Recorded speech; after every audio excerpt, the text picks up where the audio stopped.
marahlah Abrahah. Kata Abrahah, ya itu ada alasan. Memang dari awal dia ingin sekali untuk menghancurkan Ka'bah, ditambah ada peristiwa itu. Nah, itu alasan. Maka dia ingin sekali untuk segera menghancurkan Ka'bah, gitu ya. Jadi padahal dari awal memang ingin menghancurkan Ka'bah. Dengan kejadian tadi makin kuat keinginannya. Maka Abrahah pun berangkat menyiapkan pasukan. Ini para ulama ahli sejarah berbeda pendapat. Di kitab Ar-Rahiqul Makhtum ini disebutkan bahwasanya Abrahah itu ya membawa pasukan sebanyak 60.000. Sebagian menyampaikan 20.000, tetapi Syekh Sofiyur Rahman Al-Mubarakfuri dalam kitabnya Ar-Rahiqul Makhtum, beliau mengambil pendapat bahwa Abrahah memberangkatkan pasukan tentara yang berjumlah 60.000 lengkap dengan fasilitas perang, peralatan perang, dan ada gajah. Di sini kenapa dikatakan Ashabul Fil, gajah. Ingat, gajah di sini ya, gajah di sini bukan berarti semua pasukannya gajah, bukan.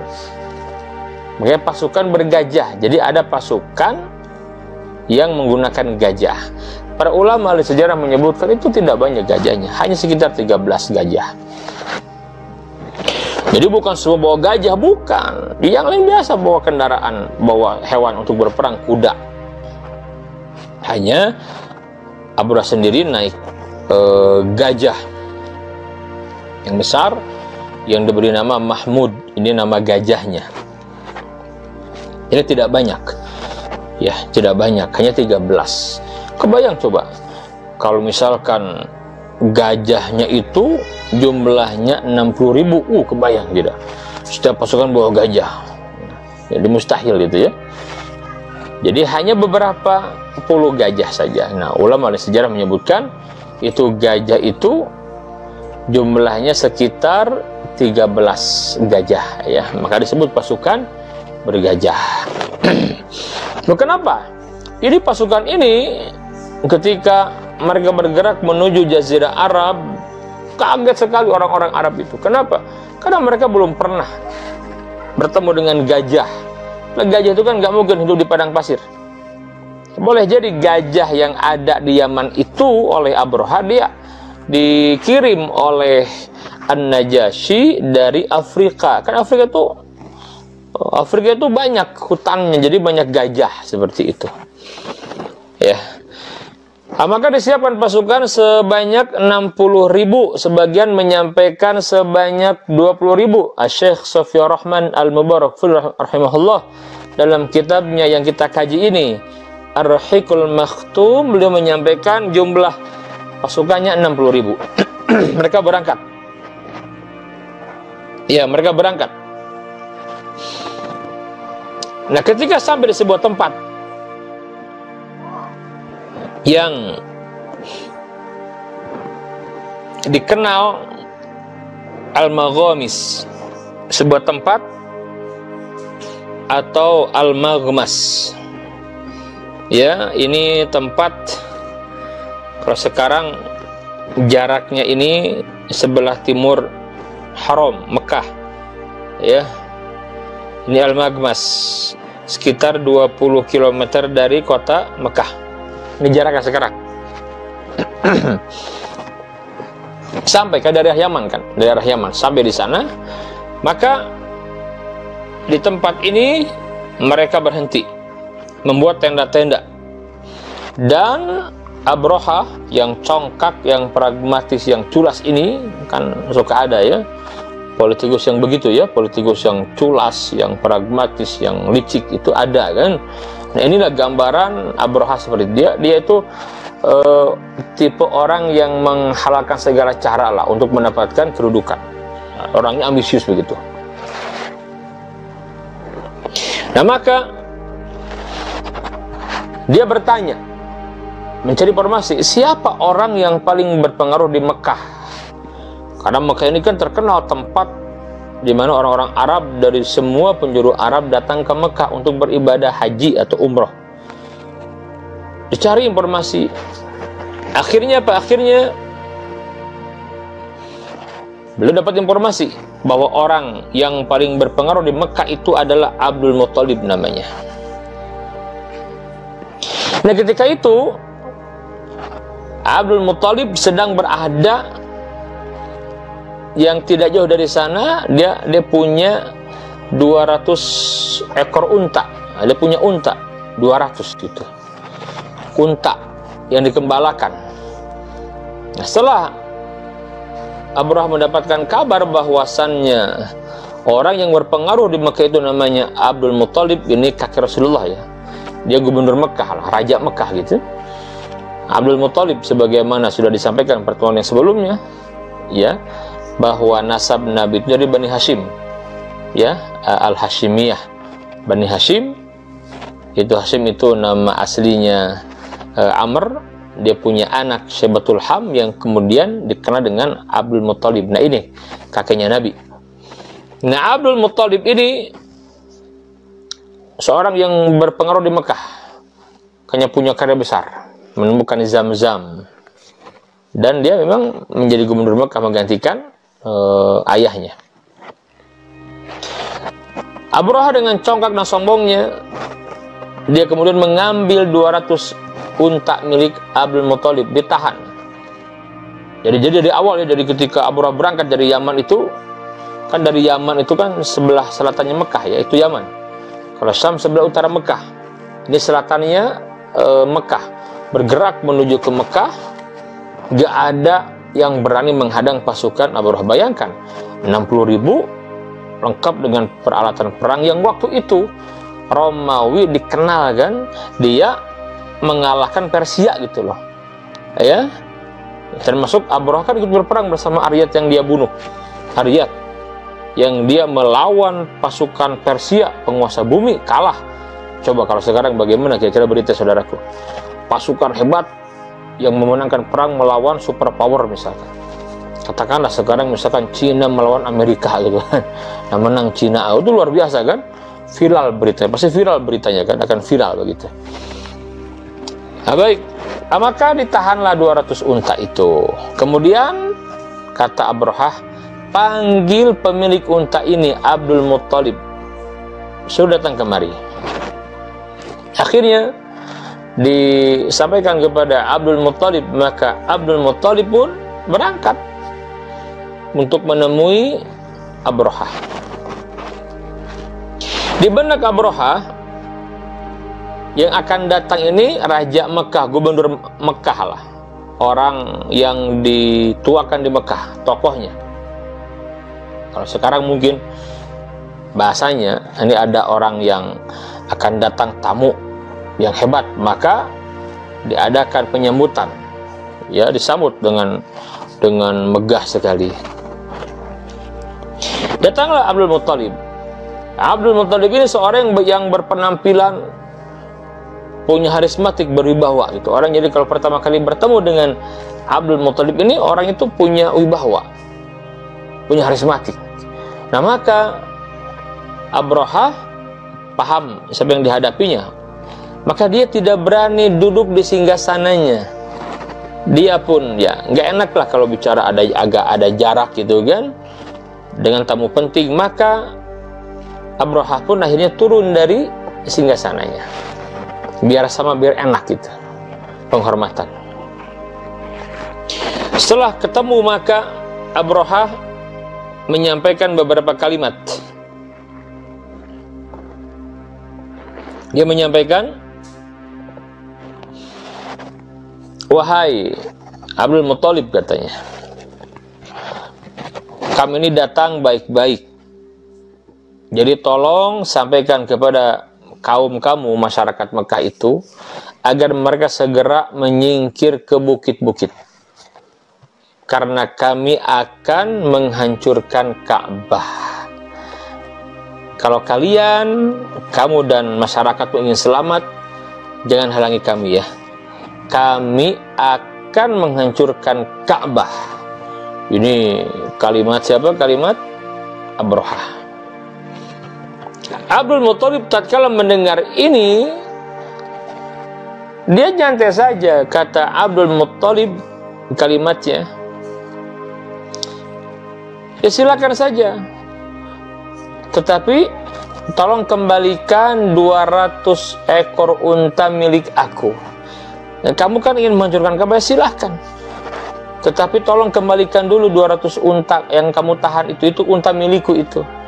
Mendengar jawaban dari Abdul Muttalib ini, tertawa itu Abrahah, merendahkan. Kata Abrahah, aku tidak nyangka orang seperti kamu pas datang nampak berwibawa, harismatik. Ternyata di benak kamu hanya berpikir unta. Padahal kami datang ini akan menghancurkan Ka'bah, tempat yang dimuliakan, yang dijaga oleh kalian dan nenek moyang kalian. Kerdil sekali kamu Abdul Muttalib, katanya. Gak nyangka aku ini. Sekecil itu pemikiran kamu. Gak ada apa-apanya berarti Mekah yang kata orang hebat itu. Aneh, bukannya kamu menghalangi kami atau melawan, malah kalimatnya mikirin unta. Kerdil, kamu gak ada apa-apanya sekarang. Aku kira kamu orang hebat, wahai Abdul Muttalib. Ternyata segede itu, sebesar itu nyalimu, dan seperti itu pemikiranmu. Meremehkan. Lihat kalimat Abdul Muttalib yang terkenal yang ditulis dalam sejarah. Kata Abdul Muttalib, ana Rabbul Ibil. Aku ini pemilik unta-unta itu. Adapun Ka'bah itu ada pemiliknya. Maka silakan kalian berhadapan dengan para pemiliknya. Mendengar ini kaget juga Abrahah, tetapi karena kesombongannya, maka dia kemudian dengan congkak tertawa merendahkan Abdul Muttalib. Kata dia, wahai pengawal, berikan semua 200 unta untuk dia. Ternyata kayak begini orang yang ditokohkan di Mekah ini. Berikan 200 unta itu. Ya, maka Abdul Muttalib segera bergerak dengan membawa 200 untanya, dan beliau kemudian menyampaikan kepada masyarakat Mekah tentang rencana Abrahah yang akan menghancurkan Ka'bah. Kata Abdul Muttalib, wahai penduduk Mekah, menyebarlah kalian. Menyebarlah kalian, tinggalkan rumah-rumah kalian, jangan ada di Mekah, naik ke bukit-bukit, semua begitu. Itu Abdul Muttalib, dia bawa untanya naik ke bukit juga, dan Abdul Muttalib tawakal benar-benar kepada Allah. Dia yakin benar ini Baitullah, pasti Allah akan menjaganya. Ini luar biasa. Dengan bahasa lain sudah, karena secara kekuatan memang Abdul Muttalib nggak bisa melawan, sudah nggak mungkin bisa mengalahkan atau berhadapan dengan pasukan Abrahah. Bayangkan 60.000 lengkap dengan peralatan perang, sementara masyarakat Mekah tidak seperti itu jumlahnya gitu, nggak sebanyak itu orang-orang Mekah itu. Nah ini pasukannya 60.000, belum lagi gajah, logistik alat perang itu paling canggih waktu itu. Sudah benar-benar angkat tangan dan tidak ada campur tangan manusia sama sekali. Dan dia yakin Ka'bah milik Allah, Allah akan berbuat itu, pasti mereka yakin. Maka mereka naik ke atas bukit. Maka dengan sombongnya Abrahah bergerak untuk menghancurkan Ka'bah. Jadi Abrahah tujuannya Ka'bah saja gitu, bukan Mekah, Ka'bah. Kalau Ka'bah hancur ya sudah, karena nggak ada yang berani melawan, ya sudah, hancurkan Ka'bah, jangan dibangun lagi, dia pulang, beres. Maka bergeraklah Abrahah dengan 60.000 pasukan. Nah, apa yang menarik, ketika mereka membawa pasukan yang banyak itu dan mengarah ke arah Ka'bah, itu gajah yang dinaiki oleh Abrahah ini namanya Mahmud, setiap menuju ke arah Mekah itu dia nggak mau. Kata orang sana memugen, mugen itu diam, cicing, diam, dipukul gimana tetap nggak mau. Tetapi kalau diarahkan ke arah lain dia mau, terutama kalau diarahkan ke arah Yaman, ke arah selatan, itu cepat sekali bergeraknya gitu. Diarahkan ke kota Mekah, diam lagi, dicambuk, dipukul, diam, kayak ketakutan. Diarahkan lagi ke yang lain, gerak lagi. Kalau ke Yaman lebih cepat pergerakannya, cepat sekali. Ya, Nah, kenapa? Ini tentu kan membuat heran. Abrahah ini ada apa dengan gajah-gajah ini gitu. Nah, Allah berfirman, alam yaj'al kaidahum fi tadlil. Bukankah Allah telah menjadikan tipu daya mereka untuk menghancurkan Ka'bah itu sia-sia? Karena Allah yang menjaga Ka'bah, saudaraku, sia-sia, nggak akan berhasil. Kenapa gajah-gajah dan kuda itu nggak mau bergerak ke arah Mekah, tapi kalau ke arah selain Mekah dia mau bergerak? Ke Yaman apalagi dengan cepat. Kalau dia diarahkan ke Yaman, ke arah selatan, dia dengan cepat bergeraknya. Karena mereka melihat yang tidak dilihat oleh Abrahah dan pasukannya. Apa itu? Wa arsala alaihim tayron ababil. Dan Allah mengirimkan kepada mereka, wa arsala alaihim tayron, burung ababil yang berbondong-bondong. Jadi tayron ababil ini bukan nama burung. Ini keliru kita memahami ada burung ababil.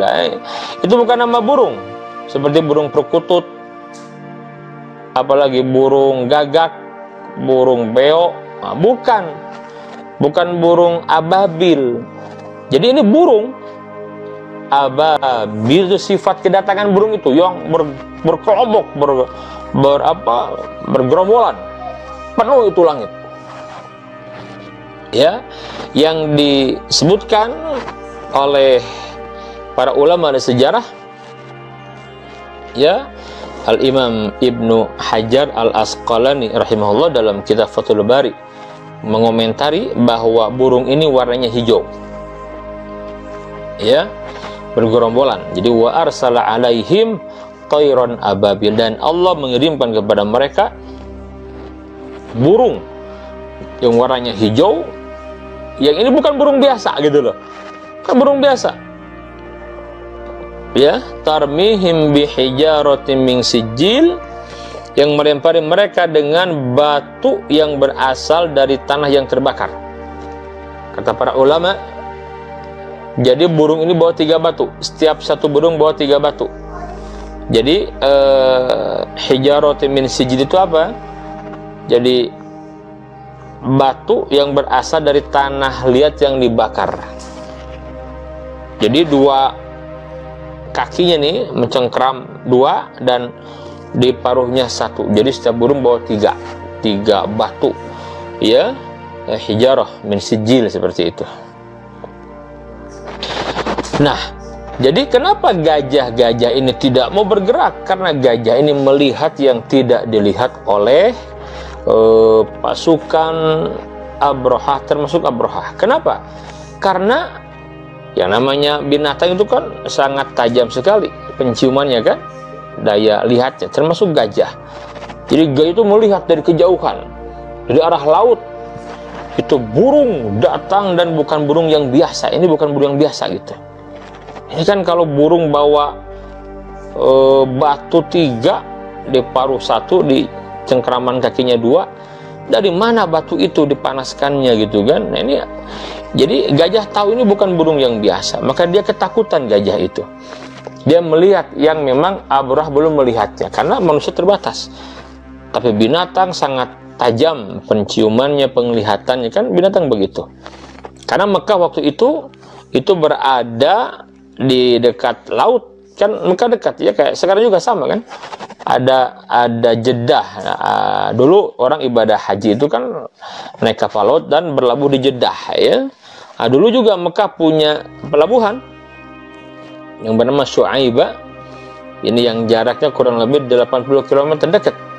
Nah, jadi burung-burung ini datang dari sana bergerombolan, warnanya hijau, membawa 3 batu yang panas, ya, di genggaman kakinya 2 dan di paruhnya 1. Nah, ini dilihat oleh gajah, ketakutan. Maka kalau mengarah ke Mekah dia nggak mau, tapi kalau ke Yaman dia lari cepat sekali, ya. Wa arsala alaihim tayron ababil, dan Allah mengirimkan kepada mereka burung yang berbondong-bondong. Kebayang tidak? Itu burung saking banyaknya bergelombolan datang sampai hitam. itu langit oleh burung saking banyak ya kan, ngeri sekali. Udah gitu burungnya bukan burung biasa lagi, burungnya bukan burung yang biasa dikenal gitu. Tarmihim bihijaratim min sijil, yang mana burung-burung tadi melempari mereka dengan batu yang berasal dari tanah liat yang dibakar, ya, yang dibakar, dilempari semuanya, itu dilempari. Faja'alahum ka'asfim ma'kul, lalu Allah menjadikan mereka seperti daun-daun yang dimakan ulat. Jadi disebutkan bahwasannya tiga batu ini dilemparkan, kalau mengena itu langsung terkelupas kulit itu gitu.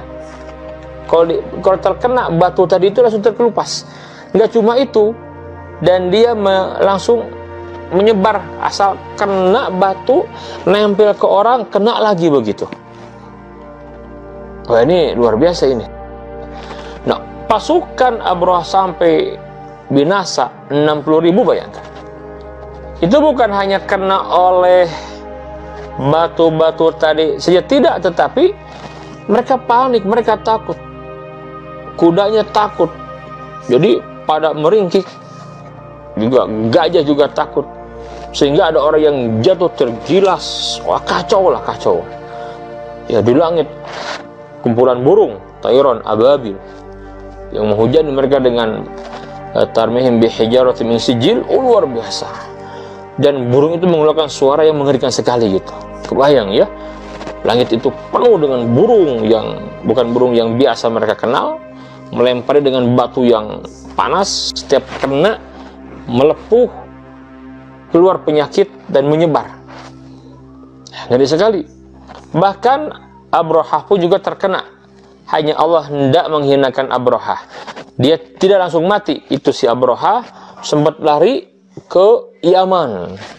Sampai di Son'a itu habis kulit-kulitnya seperti tengkorak, dan dia mati juga mengenaskan. Nah, ini faja'alahum ka'asfim ma'kul, lalu dia menjadikan mereka seperti daun-daun yang dimakan ulat. Peristiwa ini, saudaraku, peristiwa yang dilihat langsung oleh orang-orang Mekah. Jadi orang-orang Mekah itu lihat langsung, kan mereka di bukit-bukit, mereka mau lihat langsung bagaimana mereka tidak ada campur tangan sama sekali, tidak turun tangan, memang mereka menyerahkan kepada Allah. Jadi ini memang dari Allah, kekuatan yang luar biasa, tidak masuk logika kalau sekarang begitu. Dan mereka yakin, mereka menyaksikan bagaimana pasukan yang hebat.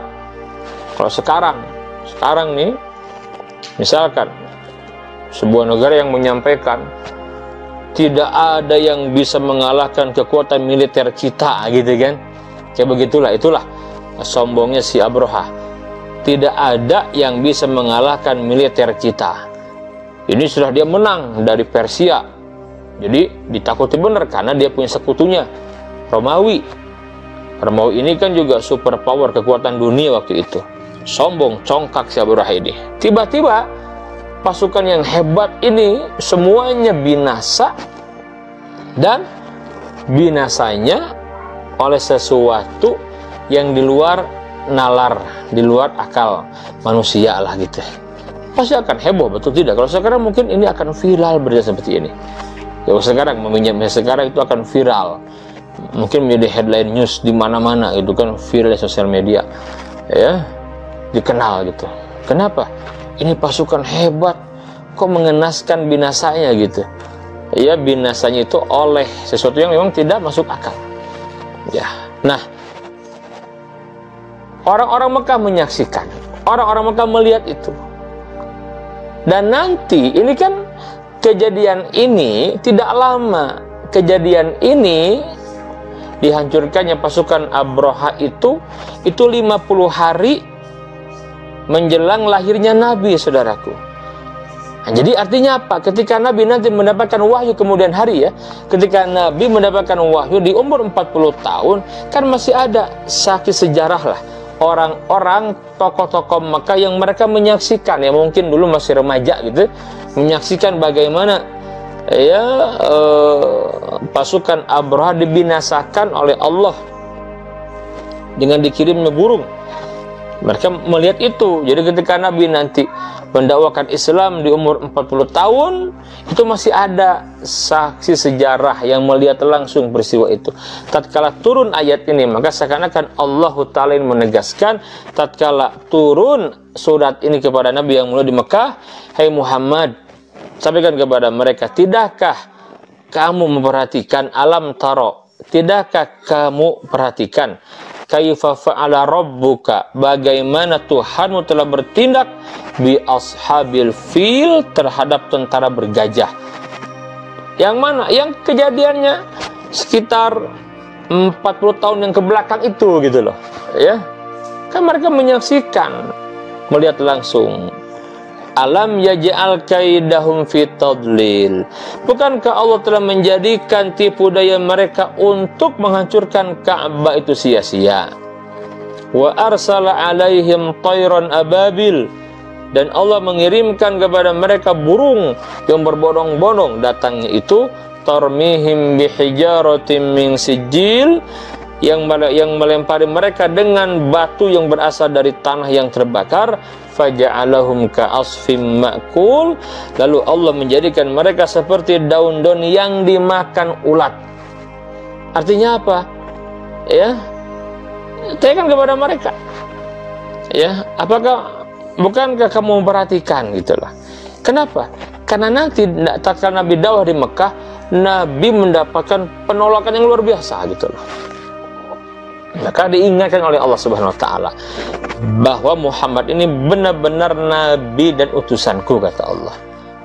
Coba ingatkan mereka dengan peristiwa Ashabul Fil yang sangat spektakuler itu. Nah, jadi sekalian, inilah peristiwa yang disebutkan di dalam surat Al-Fil ini menjelang kelahiran Nabi yang mulia Sallallahu Alaihi Wasallam. Dan setelah peristiwa ini terjadi, ini kembali saya katakan bahwa peristiwa pasukan bergajah terjadi pada bulan Muharram, bertepatan dengan akhir bulan Februari atau awal bulan Maret tahun 571 Masehi.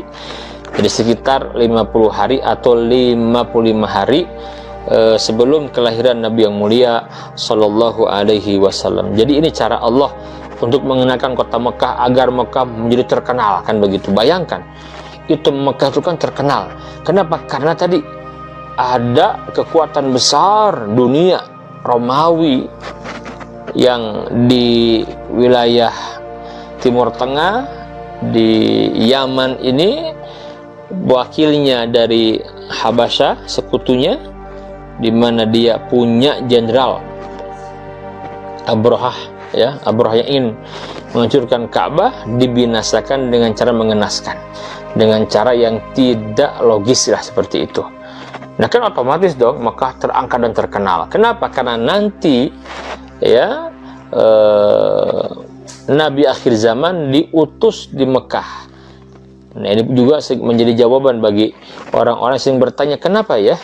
Apa sih alasan kenapa Nabi akhir zaman itu diutusnya di Mekah, bukan di Bandung, bukan di Jakarta, bukan di Garut misalkan seperti itu ya. Ya, kenapa? Karena ini dia. Kenapa? Karena namanya Mekah itu pusat dunia. Mekah itu dikenal dari dulu. Dan risalah Nabi Muhammad itu akan mendunia. Ya, maka harus dikenalkan dulu Mekah. Makanya kemudian peristiwa ini menjadi buah bibir dan didengar, termasuk orang-orang Romawi mendengar, orang-orang Persia, siapapun mendengar peristiwa penghancuran pasukan Abraha yang congkak dan sombong itu dengan cara mengenaskan di kota Mekah, yang mereka yakin itu ada campur tangan Tuhan. Nah, seperti itu. Nah, inilah hadirin sekalian yang kita bisa kaji pada malam hari ini. Jadi penting ya kita belajar dari kisah Ashabul Fil ini, bahwasannya tidak boleh sombong, saudaraku. Allah benci kepada orang-orang yang sombong. Ya, itulah Abrahah yang dibinasakan oleh Allah Subhanahu wa Ta'ala. Enggak berdaya, tidak berdaya, yang hebat itu tidak berdaya. Allah kirim burung, dijatuhkan batu, penyakit menular semuanya, ngeri sekali virus itu, sampai pada berjatuhan gitu ya. mengerikan, bahkan dia sendiri sampai mengerikan sampai tinggal tengkoraknya saja, hancur habis semua kulitnya itu oleh batu yang dilempar oleh burung yang berbondong-bondong tadi itu. Nah, ini pelajaran. Dan yang kedua apa? Yakinilah bahwa Allah senantiasa menjaga kota suci. Harus yakin kita, Allah yang menjaga kota suci ini. Jadi sekalian, maka penting sekali kita meyakini bahwasannya kayak sekarang kita diuji kan, di mana-mana dengan terjadinya wabah menular, yaitu virus corona COVID-19, yang kita tahu kan awalnya muncul virus ini awalnya di penghujung akhir tahun 2019, setelah kita dikagetkan dengan pernyataan Xi Jinping itu ya, yang sombong, Presiden China, dengan kalimat tidak akan ada yang bisa mengalahkan kekuatan militer China. Dengan sombongnya, ya, tidak akan bisa terkalahkan kekuatan militer China ini. Ya, nah setelah itu maka muncullah virus corona dari Wuhan yang sedang nyebar kemana-mana dan tidak berdaya. Sehebat apapun mereka yang congkak sombong komunis itu, nggak berdaya dengan virus corona ini. Ala kulli hal, kita tidak boleh sombong. Allah benci kepada orang yang sombong, dan yakini maka itu dijaga oleh Allah Subhanahu wa Ta'ala. Ya, nah, ini yang disampaikan. Nah, nanti kita bedah pertemuan yang selanjutnya, detik-detik kelahiran Nabi ya, bagaimana kelahiran Nabi yang mulia Sallallahu Alaihi Wasallam. Tadi itu lahirnya Nabi itu 50 hari atau 55 hari setelah peristiwa pasukan bergajah ini. Sekaligus ini juga menjadikan sosok Abdul Muthalib menjadi orang yang paling dikenal. Abdul Muthalib paling dikenal, termasuk anak keturunannya Abdullah dan juga cucunya Muhammad Sallallahu Alaihi Wasallam. Nah, ini yang disampaikan saudaraku, mudah-mudahan menjadi ilmu untuk kita tentang sirah nabawiyah, dan agar muncul kecintaan yang kuat dalam diri kita kepada baginda Nabi yang mulia Nabi Muhammad Sallallahu Alaihi Wasallam. Fa'tabiru ya ulil albab, fa'tabiru ya ulil absar, subhanakallahumma wa bihamdika, asyhadu an la ilaha illa anta, astaghfiruka wa atubu ilaik, wa akhiru da'wana anil hamdulillahi rabbil alamin. Assalamualaikum warahmatullahi wabarakatuh.